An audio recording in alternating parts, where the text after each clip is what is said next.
అందరికీ నమస్తే. వైఎస్ఆర్సీపీ టీడీపీ రెండు కలిసిపోయినాయట. ఈ మాట ఎవరు చెప్తున్నారంటే వైఎస్ఆర్సీపీ మాజీ మంత్రివర్యులు, గతంలో కాంగ్రెస్ పార్టీలో సీనియర్ నాయకులు, వైసీపీలో కూడా సీనియర్ నాయకులు, బై ఎలక్షన్లో కూడా గెలిచినటువంటి వ్యక్తి, 2 సార్లు మంత్రి పదవి చేసినటువంటి వ్యక్తి, ఒంగోలు సిట్టింగ్ ఎమ్మెల్యే, ప్రస్తుతం 2024లో 2014లో ఓటమి పాలయ్యి జనసేనలో పార్టీలో చేరినటువంటి వ్యక్తి బాలినేని శ్రీనివాసరెడ్డి గారు. సో బాలినేని శ్రీనివాసరెడ్డి గారు అంటే పరిచయం అక్కర్లేని పేరు. ఈయన రాష్ట్రంలో ఏ మూలకెళ్ళి ఆ పేరు పలకరించినా కూడా ఒంగోలు సిట్టింగ్ ఎమ్మెల్యే ఈయన అనే మాట వినిపిస్తూ ఉంటుంది. అంత పేరున్నటువంటి ఎమ్మెల్యే గారు, అంత పేరున్నటువంటి మంత్రి బాలినేని శ్రీనివాసరెడ్డి గారు. సో జగన్మోహన్ రెడ్డి గారితో కొంత సఖ్యత కుదరలేదు. సో అందువల్ల ఎన్నికల తర్వాత పార్టీ మారడం జరిగింది. సో ఈయన ఇటీవల కొన్ని అనుచిత వ్యాఖ్యలు చేసాడు అనొచ్చు, లేకపోతే కొన్ని హాస్యాస్పదం వ్యాఖ్యలు చేసాడు అనొచ్చు. కొంతమంది వైఎస్ఆర్సీపీ వాళ్ళు, తెలుగుదేశం పార్టీ వాళ్ళు ఈయన మీద కామెంట్ చేస్తూ ఉన్నారు. ఎందుకంటే ఇటీవల ఒక ప్రెస్ మీట్లో బాలినేని శ్రీనివాసరెడ్డి గారు ఒంగోలు తెలుగుదేశం పార్టీ, వైఎస్ఆర్సీపీ రెండు కూడా కలిసిపోయి ఒక అండర్స్టాండింగ్తో పనిచేసుకుంటున్నారు అనే మాటలు వినిపిస్తున్నాయి. ఇది ఒంగోలు మొత్తం కూడా కూడైకి వస్తుంది అంటూ బాలినేని వాసు గారు ఒక ప్రెస్ మీట్లో తెలియజేయడం జరిగింది. సో ఈ విషయానికి వైఎస్ఆర్సీపీ ఏకీభవించట్లేదు, కూటమి కూడా ఏకీభవించట్లేదు. అసలు ఈయన కూటమిలో ఉండి కూటమి మీదనే విమర్శలు చేయటం అనేది నిన్న లోకేష్ గారు కూడా దాని మీద కొంచెం స్పందించినట్టున్నారు. ఏం మాట్లాడుతున్నారు వాసు గారు అని చెప్పేసి, అంటే కూటమిలో ఈయన కూడా ఒక భాగంగా ఉన్నారు కనుక.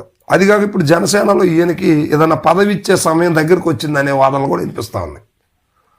అలాంటప్పుడు కూటమిలో తెలుగుదేశం పార్టీని, అంటే అక్కడ పార్టీ అనే విషయం కూడా పక్కన పెడితే, గతంలో ఎప్పటి నుంచో కూడా దామచర్ల జనార్దన్కి ఈయనకి పచ్చగడ్డేస్తే బగ్గుమనే పరిస్థితి ఉంది. మరి ఇలాంటి పరిస్థితుల్లో వాళ్ళ వరకు మాటల వరకేనంటే చేతలు అయిపోయింది. ఆ తర్వాత కేసులు కూడా పెట్టుకున్న పరిస్థితులు ఉన్నాయి. మరి ఇలాంటి పరిస్థితుల్లో కేసులు కూడా అయ్యాయి కదా. మరి ఇప్పుడు వీళ్ళు కలిసిపోయారంటే ఎంతవరకు నడుస్తారు? వాసు గారు ఏ పార్టీలో ఉన్నా, దామచర్ల జనార్దన్ గారు ఏ పార్టీలో ఉన్నా, వీళ్ళిద్దరికి వైరం అనేది తప్పదు. ఎందుకంటే వీళ్ళిద్దరూ గతం ఎప్పటి నుంచో 2014 ఎన్నికల తర్వాత గొడవలు జరిగినాయి, ఎన్నికల ముందు గొడవలు జరిగినాయి, 2019 ఎన్నికల ముందు గొడవలు జరిగినాయి, అది ఒకళ్ళకి ప్లస్ అయింది. 2024 ఎన్నికలకు ముందు గొడవలు జరిగినాయి, అది ఇంకొకళ్ళకి ప్లస్ అయింది. సో ఇలాగా మార్పులు చేర్పులు జరుగుతూ వస్తామని. కానీ గొడవ అనేది మాత్రం కామన్. వైఎస్ఆర్సీపీకి, తెలుగుదేశం పార్టీకి ఒంగోలులో బీభత్సమైనటువంటి పోటాపోటీ నడిచేటువంటి పరిస్థితి. ఉద్దండులు ఒంగోలు గిత్తల్లాగా కొట్టుకునే పరిస్థితి ఒంగోలు పాలిటిక్స్ ఉంది. సో మరి వాసు గారికి ఇటీవల నేను ఇందాకే ఒక వీడియో చూస్తూ, ఈ వీడియో చేసే టైంలో అనమాట, దానికి ముందు 10 నిమిషాల ముందు ఒక వీడియో చూస్తూ ఉన్నాను. దాంట్లో ఏముందంటే, బాలినేని వాసు గారికి మైండ్ పోయిందా ఏంటి, అసలు తెలుగుదేశం పార్టీ వైఎస్ఆర్సీపీ ఒకటవటం ఏంటి, అందులో సరే వేరే చోట అన్నా అనుకోవాలి, ఒంగోలులో ఒకటి ఎలా అవుతాయి అని చెప్పేసి అంటూ ఉన్నారు. సో దీనికి సంబంధించే ఒంగోలు ప్రస్తుత ఇన్ఛార్జి చుండూరు రవిబాబు గారు కూడా, అసలు వాళ్ళు మేము ఎట్లా కలుస్తాం, ఏం మాట్లాడుతున్నారు వాసు గారు, ఈయనకి అసలు పార్టీ మారిన తర్వాత ఏం మాట్లాడుతున్నారో అర్థం కావట్లేదు, మైండ్ పోయిందా ఉందా అనే భావనలోకి ప్రకాశం జిల్లా ప్రజలు వెళ్ళారని చెప్పేసి రకరకాల రివ్యూలు, రకరకాల పొలిటికల్ నాయకులు అందరూ కూడా మాట్లాడుతూ ఉన్నారు. సో వాసు గారు వ్యాఖ్యల్ని మరి ఎంతవరకు తీసుకోవచ్చు? ఇద్దరు ఒకే గొడుగు కిందకి చేరి ఒకే రకంగా పనిచేస్తూ ఉన్నారా, ఇది ఎంతవరకు నిజం అనేది ఇప్పుడు జిల్లాలో రాజకీయ విశ్లేషకులు అందరూ కూడా కొంచెం దీని గురించి డిస్కషన్ చేస్తూ ఉన్నారు. అయితే ఇది మొత్తం మీదకి ఇది అబద్ధమే. ఎందుకంటే తెలుగుదేశం పార్టీ వాళ్ళు ఎప్పటికీ అధికారులు ఉన్నా లేకపోయినా వైఎస్ఆర్సీపీ వాళ్ళ దగ్గరికి రాలేరు. వైఎస్ఆర్సీపీ అధికారులు ఉన్నా లేకపోయినా టీడీపీ వాళ్ళ దగ్గరికి వెళ్ళి మాకు ఈ పని కావాలి, మాకు ఇది చేయండి అని చెప్పి అడగలేదు. ఎందుకంటే గతంలోనే ఇక్కడ కేసులు నడుస్తూ ఉన్నాయి. వాసు గారి హయాం నుంచే ఇక్కడ కేసులు నడుస్తూ గొడవలు జరుగుతున్న పరిస్థితులు మనం ఎన్నో చూసాం కోకొలలుగా. అలాంటిది ఇప్పుడు ఒక పార్టీ కింద ఎలా ఉంటారు?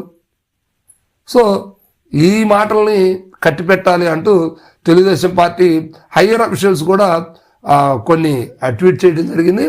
వాసు గారు త్వరలో జనసేన పార్టీ నుంచి ఒక కీలక బాధ్యత ఎమ్మెల్సీ తీసుకోవడానికి కూడా సన్నాహాలు జరుగుతున్నట్టు కూడా సమాచారం.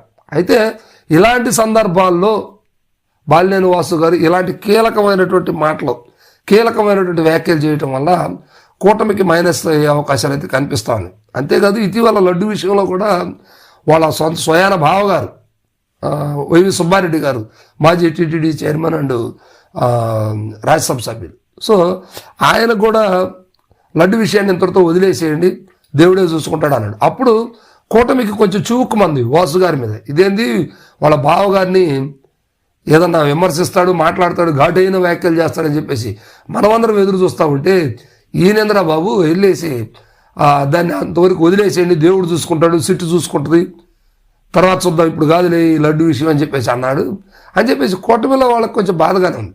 సో ఇక వాసు గారికి ఒంగోలు నియోజకవర్గంలో నిజంగా జనసేన పార్టీ నాయకులు ఉన్నారా, జనసేన పార్టీ ఓట్ బ్యాంకు ఆయనకు ఉందా అంటే అది క్లారిటీ లేని పరిస్థితి. ఎందుకంటే ఇప్పుడు వాసు గారికి ఉన్నటువంటి జనబలం మొత్తం కూడా వైఎస్ఆర్సీపీ నుంచి వచ్చినటువంటి జనబలమే. ఎందుకంటే ఇక్కడ గతం నుంచే జనసేన ఉంది కాబట్టి జనసేనకి ఆయన ఎవరు రియాజో ఎవరో ఉన్నారు. సో అది కొంచెం తక్కువ మొత్తంలో అయినా కూడా వాళ్ళు దాన్ని లీడ్ చేస్తూ వెళ్తున్నటువంటి పరిస్థితులు కనిపిస్తూ ఉన్నాయి. మరి అలాంటప్పుడు ఇప్పుడు వాసు గారు కొత్తగా జనసేన నాయకత్వం ఎక్కడి నుంచి వస్తుంది, ఎంతమందిని తీసుకురాగలడు అనేది కూడా ఇప్పుడు హైరప్షన్ అంటే పవన్ కళ్యాణ్ గారి దగ్గర నిరూపించుకోవాల్సిన సమయం వచ్చింది. కానీ నిరూపించుకున్నారంటే ఇంతవరకు నిరూపించుకోలేదనే చెప్పుకోవచ్చు. ఎందుకంటే ఒక భారీ మీటింగ్ ఏర్పాటు నడుమ పవన్ కళ్యాణ్ ఒంగోలు పిలిచి పార్టీలో ఆయనకు సంబంధించినటువంటి నాయకులు మొత్తాన్ని కూడా పార్టీ కండవా కప్పించాలని చెప్పేసి ఎప్పటి నుంచో అనుకుంటున్నారు, కానీ జరగట్లేదు. ఎందుకని వాసు గారికి ఇప్పటికే అర్థమైపోయింది, త్వరలో వైఎస్ఆర్సీపీలోకి వెళ్ళిపోతున్నారు, ఇప్పటికి ఉన్నటువంటి టెన్షన్ తట్టుకోలేకపోతున్నారు, అందుకే ఆయన ఏది పెడితే అది మాట్లాడుతున్నారు అనే మాటలు ఒంగోలు వినిపిస్తా ఉన్నాయి. సో మొత్తం మీద బాలినేని వాసు గారు చేసినటువంటి ఘాటైన వ్యాఖ్యలు అవి కామెడీగా ఉన్నప్పటికీ, సీరియస్గా తీసుకున్నప్పటికీ రెండు పార్టీలు ఒకే రకంగా ఉన్నాయి, ఒకళ్ళకొకళ్ళ అండర్స్టాండింగ్ తోటి నడిచిపోతున్నాయి అనే మాట మాత్రం అబద్ధం. దాన్ని ఎక్కడ కూడా వైఎస్ఆర్సీపీ వాళ్ళు కానీ తెలుగుదేశం పార్టీ వాళ్ళు కానీ యాక్సెప్ట్ చేయట్లేదు.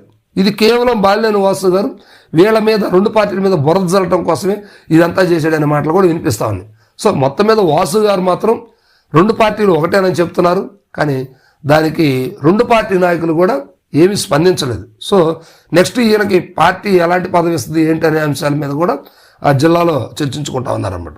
సో ఇది వాసు గారి అప్డేట్స్. Thank you.